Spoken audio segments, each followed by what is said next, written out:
د څښتن تعالی په سپېڅلې نامه راځو یوې بلې برخې ته د ویډیوګانو په دې لړۍ کې. هغه د ځوابونو برخه ده.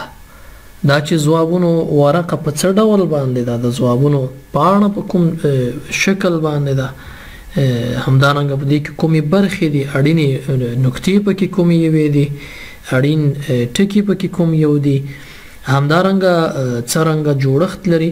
په دې باندې عمومي جوړښت پر همدې ویډیو کې او په مفصل ډول باندې په هر برخه باندې د ځوابونو په تورولو، د انتخاب او ټاکنې پر کولو، په دې ټولو برخو باندې مفصلې ویډیوګانې لرو.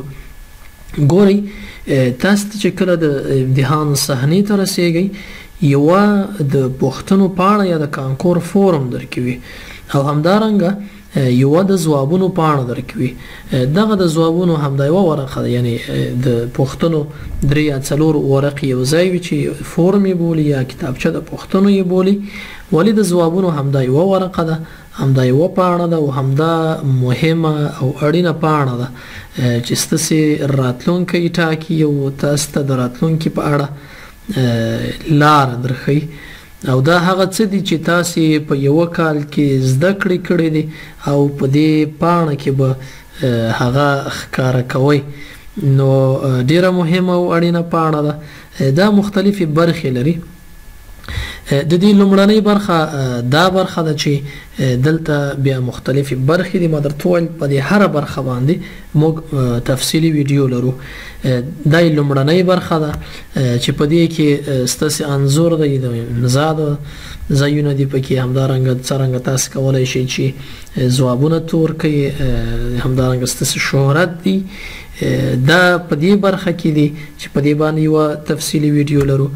دوهمه برخه یې دا ده چې دلته بیا تاسو د انتخاب ټاکنه کوئ، د جنس ټاکنه کوئ او همدارنګه ستاسې آی ډي ده چې له اوله دلته رسېدلې وي چې په دې باندې هم درسي ویډیو لرو. همدارنګه بله برخه یې د ځوابونو ده چې ستاسې د ځوابونو برخه ده. په دې کې هم مختلفې برخې دي چې دې کې د بایومیټریک ټاپه ده او مهر دی.